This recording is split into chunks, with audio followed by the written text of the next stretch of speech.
Imagine por um momento que fosse possível saber exatamente como é a vida após a morte.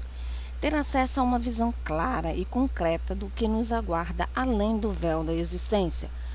Como isso transformaria nossa compreensão da vida e da própria morte? A revelação de tais conhecimentos não apenas responderia a uma das perguntas mais fundamentais da nossa existência, mas também poderia reconfigurar profundamente nossas crenças, valores e atitudes. Olá, mundo! Esse é o canal Você Questiona Isso. Eu sou a Ilma Paula. Aqui contamos casos reais e curiosidades que acontecem no mundo e você não sabia. Te convido a se inscrever, compartilhar e acessar o sininho das notificações. Isso fortalece muito o nosso trabalho. Não consigo sentir minhas pernas, meus braços. Que alívio! Apesar dessa terrível batida, eu ainda estou vivo. Então, rapidamente levantei da ribanceira e tentei pedir ajuda para as pessoas que estavam por perto. Mas por algum motivo muito estranho, nenhuma delas me notava. Eu já estava ficando muito angustiado quando finalmente um homem que parecia ser o mais calmo do lugar veio falar comigo e me chamou para que eu pudesse ver a cena do acidente. Ao chegar lá, eu percebi o meu próprio corpo no chão. E então esse homem me disse que eu não havia resistido e que eu tinha morrido para aquele mundo. E eu que fui ateu a minha vida toda, não poderia acreditar que depois da morte eu estava ali, me sentindo mais vivo do que todos os últimos anos da minha vida. Mas naquele momento eu só pensava em como a minha família iria reagir, como a minha esposa ficaria sem mim para cuidar dos nossos filhos pequenos. Tudo o que eu queria era voltar para eles. Mas quando essa preocupação já estava me consumindo, aquele homem serenamente me diz que tudo ficaria bem e que todas as respostas viriam. Bastaria eu segui-lo. Então, ao atender o seu pedido, eu jamais esperaria que naquele mesmo dia eu passaria pela experiência mais inacreditável da minha vida, tendo um encontro pessoalmente com o próprio Deus. Essa é a única certeza que temos na vida, que um dia iremos partir. Mas antes de continuarmos esse surpreendente relato que conta as primeiras 24 horas depois que morremos, já parou para pensar que toda a sua concepção de vida após a morte ou a falta dela pode estar totalmente errada? Morreram, estão dormindo no pó da terra, aguardando a volta de Jesus. Eu não acredito em Deus, cara. Eu não acredito. Então, pra mim é isso, é um interruptor que desliga. E é isso, pra você não vai ser mais nada, porque você não tem mais consciência. E pode Acabou. pensar. No nosso mundo existem cerca de 4.000 religiões, doutrinas e tribos que possuem diferentes visões sobre a vida após a morte. Mas você já percebeu que as pessoas tendem a acreditar que elas foram privilegiadas de nascerem justamente em uma família ou sociedade que tem a única crença verdadeira para isso? E isso é tão comum que eu acho que você deve conhecer alguém assim. O que você acha que acontece depois da morte? Eu acho que nós vamos ou para o céu ou para o inferno. É isso que eu acredito. Mas por que você tem essa crença? É porque é o que minha família sempre me disse. E também é porque está na Bíblia, né? Se está lá é porque devemos acreditar. Essas pessoas, ao longo da vida, vão encontrando outras pessoas com as mesmas crenças que elas, alimentando assim cada vez mais o seu viés de confirmação, fazendo elas acharem que o mundo é igual à sua bolha de convívio. E quando alguém discorda, eventualmente é isso que acontece. Mas a verdade é que só existem duas maneiras sensatas de sabermos o que acontece depois que morremos. A primeira seria por uma explicação baseada em evidências ou provas incontestáveis, e a segunda por experiências pessoais, para que nós mesmos tenhamos essa certeza sem depender de nada externo. E para nossa alegria, nós podemos ter os dois. Todos os dias, a espécie humana é contactada por milhões de espíritos que nos influenciam e nos passam mensagens das mais diversas formas. E a única diferença é que a maioria das pessoas não possuem a sensibilidade ou abertura necessária para captar essas mensagens, enquanto outras, não por serem mais evoluídas nem especiais, longe disso, mas por simplesmente terem essa abertura, conseguem captar essas mensagens, principalmente por visões, audições, incorporações e cartas psicografadas. Ok, mas isso pode passar de uma grande farsa, certo? Onde está a prova incontestável nisso tudo? Bom, preste muita atenção agora nisso e compartilhe esse vídeo com aquelas pessoas que duvidam da vida após a morte. Vamos pegar Chico Xavier para o nosso estudo de caso. Ele psicografou mais de 10.000 cartas ditas do além, com informações precisas e particulares que só os familiares das pessoas que morreram sabiam. O que nós procuramos fazer foi investigar se efetivamente um médium é capaz de obter esse tipo de informação que não teria acesso por meios normais. Uma das modalidades psicográficas do Chico Xavier eram as chamadas cartas familiares, cuja autoria era atribuída a pessoas falecidas e eram dirigidas aos seus familiares em luto. O objetivo do nosso estudo foi investigar a exatidão das informações transmitidas nas cartas familiares do Chico Xavier e explorar as possíveis explicações para o acesso do médium a essas informações. Então você concorda comigo que simplesmente inventar coisas tão precisas e acertar seria uma chance muito baixa, certo? Digamos que essa chance seja de 5%, então a cada carta que ele psicografou, se Chico Xavier fosse simplesmente um farsante sortudo, existiria uma chance de 5% dele ao acaso inventar algo sobre essa pessoa que já morreu e acertar. Só que ele fez isso mais de 10.000 vezes e em todas elas havia citações claras e precisas sobre a pessoa que faleceu, que só a família poderia saber. Segundo os estudos probabilísticos, a chance disso tudo ser uma farsa não é de 1 em 1 bilhão, nem de 1 em 1 trilhão, mas em uma nomenclatura que nem existe na língua portuguesa. Seria algo como 1 seguido de 13.000 zeros pelos cálculos. Seria mais fácil uma pessoa ganhar 10 vezes na Mega Sena no mesmo ano e todas nessas 10 vezes que ela fosse buscar o prêmio, ela fosse atingida por um raio no percurso, do que Chico Xavier e, consequentemente, essas provas de vida após a morte serem uma farsa. Mas você pode pensar, ok, isso me convenceu, mas na prática, o que isso realmente vai mudar na minha vida? E caso você pense isso, eu concordo 100% com você. E o mais importante é você experimentar tudo isso por conta própria. E para isso só existem 2 maneiras de experienciar. A primeira é pelas famosas EQMs, que são as experiências de quase morte, onde o indivíduo, decorrente de uma situação crítica de desligamento do corpo devido a um acidente, por exemplo, ele morre por alguns instantes, ou seja, sai do corpo físico e usa agora um outro corpo como veículo de consciência. Vê o que tem do outro lado e depois retorna ao corpo físico com experiências fantásticas e transformadoras. Mas como eu disse, as EQMs são experiências de quase morte e eu acredito que você não esteja muito a fim de testar isso. Então, para isso, temos a maneira mais acessível e democrática e natural a qualquer indivíduo encarnado na Terra. A projeção astral, que é a capacidade que todos nós temos de sair do corpo conscientemente todas as noites.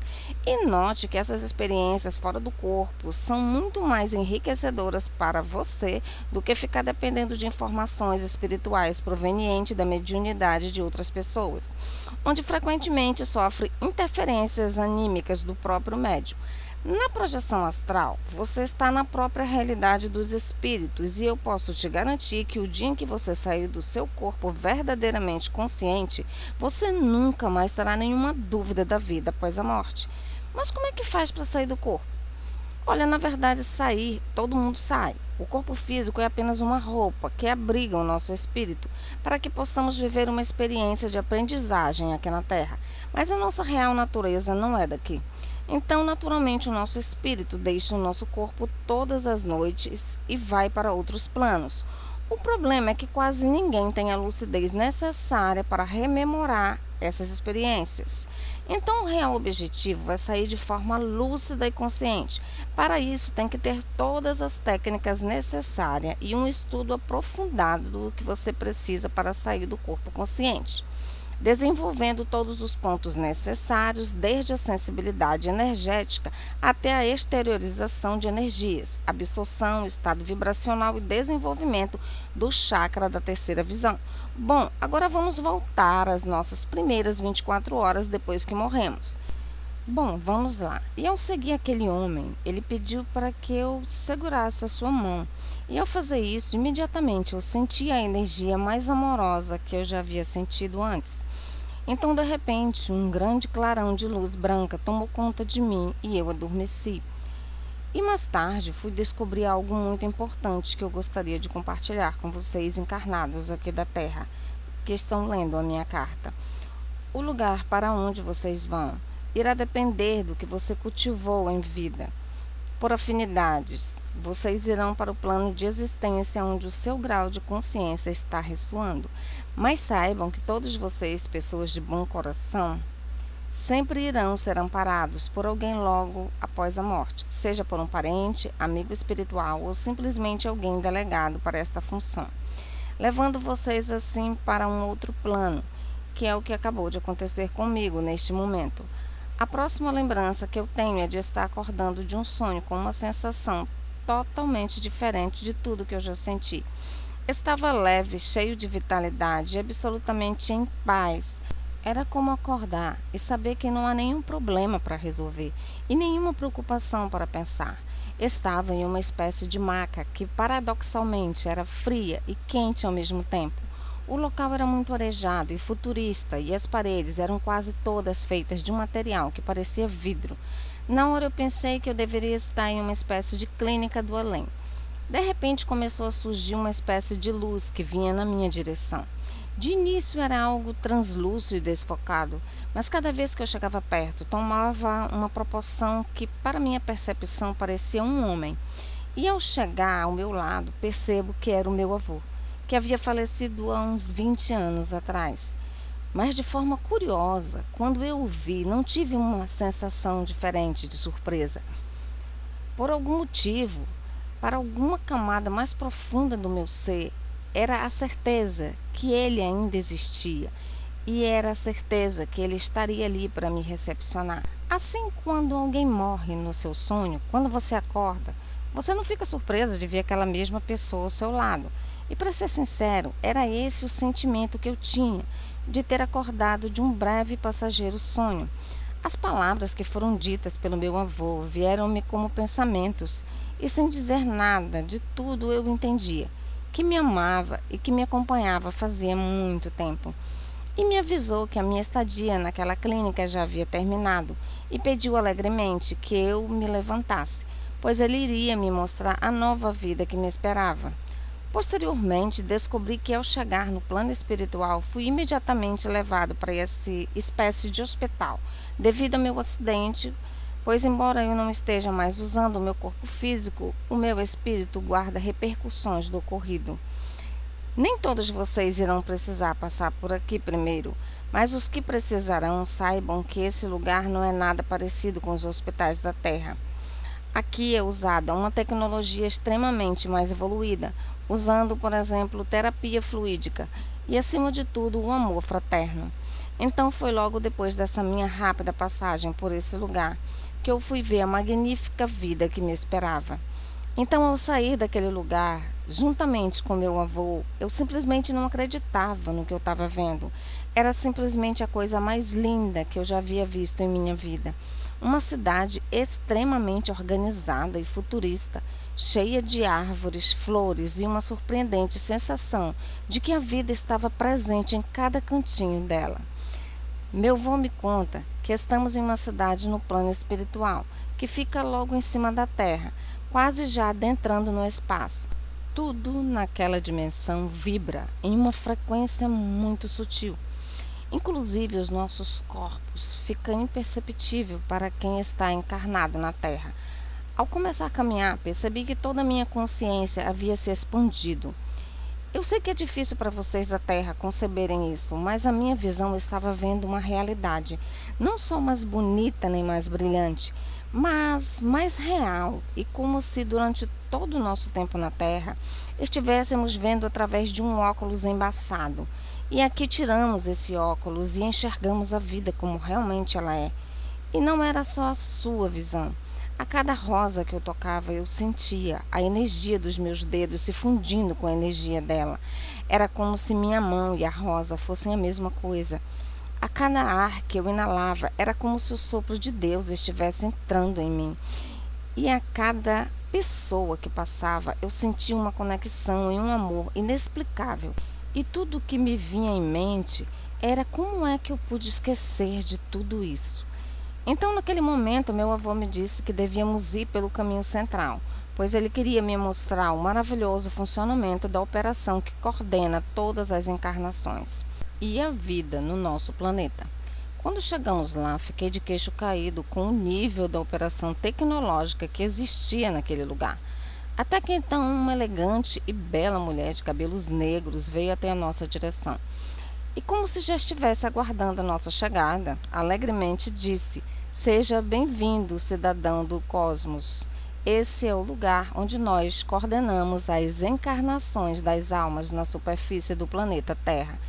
Tudo isso faz parte de um gigantesco e complexo projeto para que consciências vindas de outros lugares do universo possam encarnar na superfície da Terra e assim viver uma experiência de aprendizagem para suas consciências. Mas não só consciências humanas, mas também consciências dévicas, como por exemplo todas as espécies de animais que chegaram na Terra há milhões de anos, antes mesmo da primeira alma humana encarnar por lá. Então todas as almas encarnadas na Terra não são originárias desse planeta. Todas elas são almas extraterrestres. E quando ela falou isso, eu fiquei deslumbrado em saber de como aquilo tudo funcionava. Mas ainda sem entender algo, perguntei a ela: onde nós realmente estamos? Era como se fosse outra dimensão. Então ela respondeu: atualmente nós estamos na 4ª dimensão espiritual. Essa dimensão pode ser compreendida como superfície acima do planeta Terra. Por exemplo, há algumas horas atrás você estava na superfície mais densa do planeta, chamada de dimensão física. E acima dela, imbuída de uma matéria menos densa, temos a superfície ou dimensão, que muitas pessoas na Terra chamam de umbral, e consequentemente, assim como camadas de uma cebola, essas superfícies ou dimensões vão aumentando e se sutilizando, e quanto mais alta e sutil é essa dimensão, mais próximo ela está da fonte criadora. Mas ainda sem entender uma coisa crucial, eu perguntei para ela: mas por que as pessoas na Terra não conseguem ver essas dimensões e toda essa gigantesca realidade que existe? Então ela respondeu: toda essa realidade é constituída de uma matéria muito menos densa, onde as ondas eletromagnéticas atravessam essa matéria com muito mais facilidade. E é por isso que ela se torna invisível aos sensores e aos olhos dos que estão encarnados na Terra. E a única forma dos humanos que estão usando seus corpos lá embaixo ir para essas dimensões é através da saída dos seus corpos durante a noite. Mas a nossa estadia nesse lugar já está acabando. Siga-me, que irei lhe mostrar o real motivo da sua vinda. E assim que ela falou isso, caminhamos até uma gigantesca máquina, que até mesmo parecia que tinha vida própria. Incrédulo, logo perguntei o que era aquilo. E ela respondeu: essa é uma das biomáquinas de monitoramento. Ela tem uma inteligência própria e sabe tudo sobre as pessoas que estão encarnadas lá na Terra. Ela armazena informações desde o primeiro segundo que uma pessoa encarna lá embaixo, até o último suspiro. Do momento da sua partida, ela monitora desde parâmetros médicos, psicológicos, emocionais e até mesmo intui os indivíduos encarnados na Terra, com sonhos, mensagens, ideias e abertura de faculdades espirituais. Embora muitas pessoas na Terra achem que seus mentores o monitoram 24 horas por dia, na prática não é isso que acontece. Imagine o que seria da vida deles aqui se ocupassem todo o tempo deles com vocês. Nós usamos dessa alta tecnologia como auxílio, e essas informações armazenadas nessa máquina vão ser usadas para o Conselho Kármico programar as próximas encarnações das pessoas na Terra. Desde que alguém fez uma boa ação, como por exemplo ajudar um animalzinho, até alguém que contribuiu para o sofrimento de um animal. Ao consumir a sua carne, tudo isso é armazenado aqui, criando um Dhamma ou Karma coletivo para a humanidade. Para os olhos dos humanos, ações ruins podem passar até despercebidas, mas para nós tudo é registrado e a lei do karma nunca falha. Então, assim que ela falou isso, meu avô me chama e me diz que havia uma grande surpresa para mim. E eu, que já havia passado por várias, não poderia pensar que aquilo tudo ficaria ainda melhor.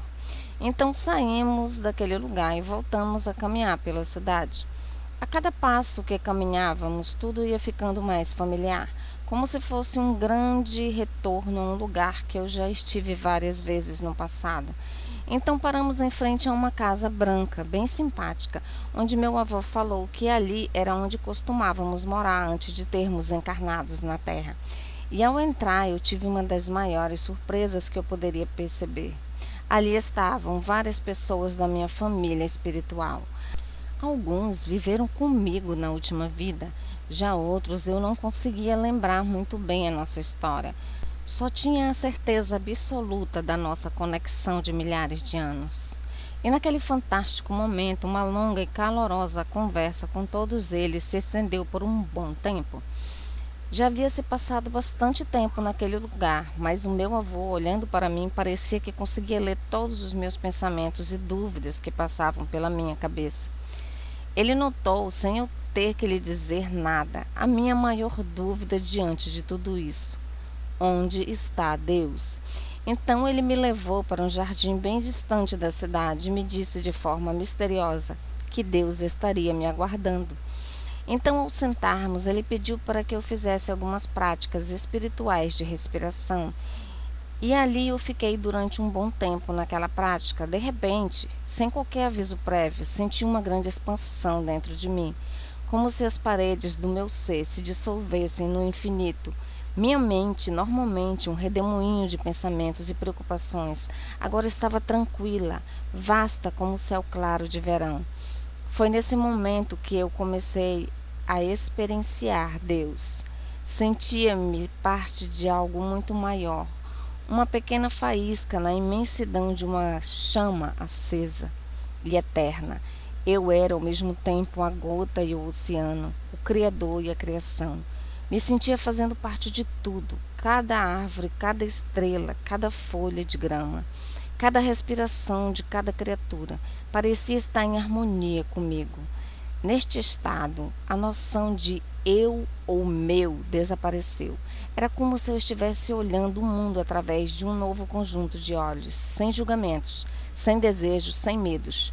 Eu era parte de Deus, ou talvez Deus fosse parte de mim. Não havia diferença. Entendi então que a separação é uma ilusão, uma criação da mente. Na realidade, tudo é uma interconectada em uma dança cósmica de pura luz e energia. Minha consciência tinha se expandido além dos limites do meu corpo físico. As portas da percepção estavam abertas para Deus. Após essa experiência, eu gostaria de falar para todos vocês encarnados na Terra que estão lendo a minha carta.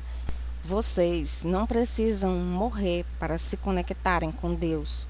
Vocês se conectam com Deus toda vez que vocês veem o seu semelhante como parte de vocês mesmos.